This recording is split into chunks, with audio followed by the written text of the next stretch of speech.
kebangkitan Islam dan modernisasi di dunia Islam itu mengandung berbagai macam model.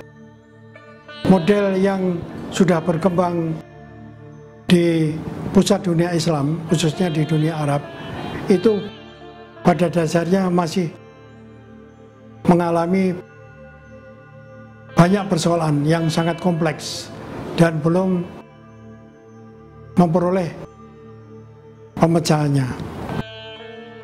Model-model itu sebetulnya bisa dikelompokkan ke dalam berbagai wilayah.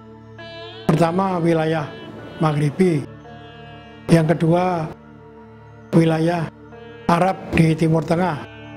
Yang ketiga adalah wilayah Turki. Kemudian yang keempat adalah wilayah Iran.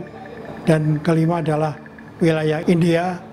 Dan yang kelima adalah wilayah Indonesia atau Asia Tenggara. Kita melihat bahwa proses yang terjadi di Asia Tenggara ini dinilai oleh para ahli ilmu politik sebagai suatu model yang paling berhasil. Kuncinya ada 4, yang sekarang ini disebut sebagai 4 pilar kebangsaan Indonesia. Yang pertama adalah azas pluralisme.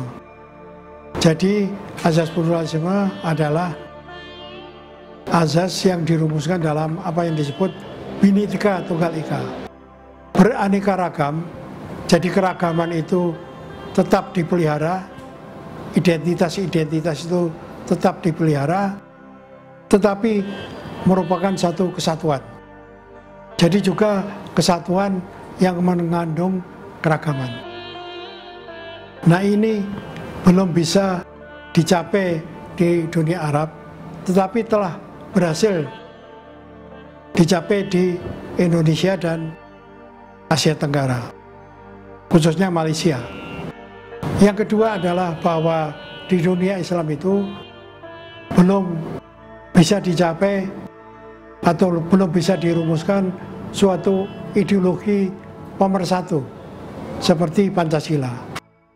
Jadi di dunia Arab itu masih timbul berbagai macam ideologi yang saling bertentangan. Ideologi sekuler, nasionalis, sosialis, Islamis, Salafi, dan sebagainya yang belum bisa dipersatukan. Sedangkan Indonesia dengan gagasan Soekarno telah berhasil merumuskan ideologi pemersatu, yaitu dengan mengintegrasikan berbagai macam ideologi yang menentang imperialisme dan kolonialisme dan membentuk kemerdekaan Indonesia. Yang keempat adalah konstitusi. Jadi di negara-negara Islam itu belum berhasil dicapai suatu kesepakatan konstitusi. Memang di Pakistan itu ada konstitusi, yaitu konstitusi Islam yang didasarkan pada ajaran syariat Islam. Tapi konstitusi ini dianggap tidak universal dan sulit diterapkan di berbagai negara-negara Arab yang lain. Tapi bisa diterapkan di negara-negara karena hasrat untuk menciptakan satu masyarakat homogen, masyarakat Asia Selatan yang homogen, yang sekarang ini disebut sebagai Pakistan. Yang keempat adalah prinsip negara kesatuan. Yang terjadi di Arab dewasa ini adalah negara-negara bangsa dan negara-negara kesukuan atau asobia. Belum merupakan satu kesatuan umat seperti negara Madinah.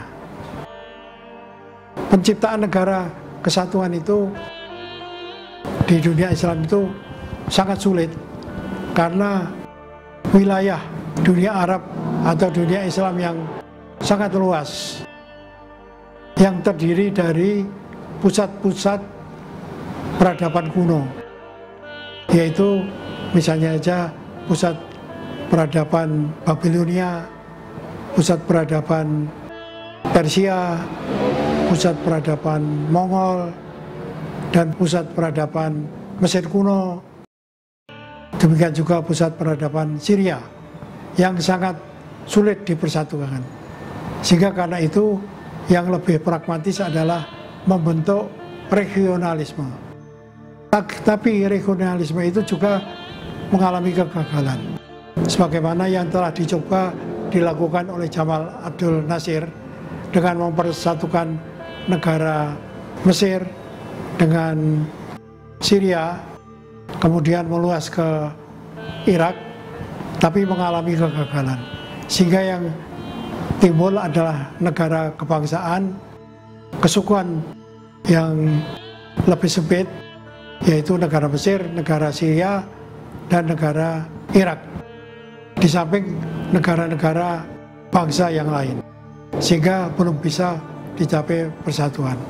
Karena itu maka timbul pemikiran untuk memperkenalkan solusi Indonesia terhadap masalah-masalah dunia Islam yang bersendikan 4 prinsip kebangsaan, yaitu pertama adalah pluralisme atau Bhinneka Tunggal Ika, yang kedua adalah konstitusi gotong royong atau kekeluargaan, yang ketiga adalah ideologi pemersatu, dan keempat adalah negara kesatuan atau negara mungkin paling tidak adalah negara regional, seperti misalnya dewasa ini sudah berkembang di negara Persatuan Arab Emirat. Yang menjadi masalah di negara-negara feodal itu adalah masalah konstitusi. Jadi solusi revolusi itu tidak tepat dan tidak mungkin, karena negara-negara itu tidak mengalami masalah kemiskinan dan korupsi, bahkan mencapai kemakmuran. Jadi revolusi semacam Arab Spring sekarang ini bukanlah merupakan solusi. Yang merupakan solusi adalah gerakan-gerakan konstitusi dalam model-model apa yang disebut gerakan Chartis atau piagam-piagam, pembentukan piagam-piagam kesepakatan.